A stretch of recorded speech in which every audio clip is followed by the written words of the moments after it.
নগর থানার দায়িত্ব পাওয়ার পর প্রথম আজকে একটা অপারেশন করছেন, কোন জায়গায় করছেন এবং কতটুকু নার্সারি ধ্বংস করা হয়েছে স্যার, এই বিষয়ে একটু বিস্তারিতভাবে বলছেন।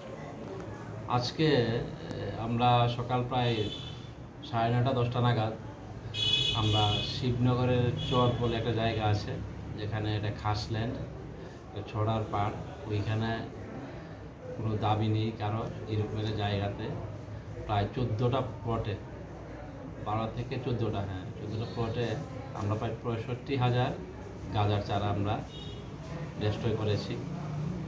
তো এই যে অপারেশন ছিল, এই অপারেশনে আমাদের থানার অন্য সাব ইন্সপেক্টর দুজন ছিল, সুবীর সাহা এবং রামকৃষ্ণ, এবং এছাড়া আমাদের টিএসআর স্টাফ, পিএস স্টাফ নিয়ে আমরা ওইখানে এই অপারেশনটা আজকে সাকসেসফুলি করি। স্যার আগামী দিনে কি এই ধরনের অপারেশন অবশ্যই চলবে। আমাদের এলাকাতে কোনো ধরনের গাঁজা চাষ বিক্রি যেন না হয়, সেই জন্য আমরা প্রথম থেকেই আমরা চেষ্টা করছি।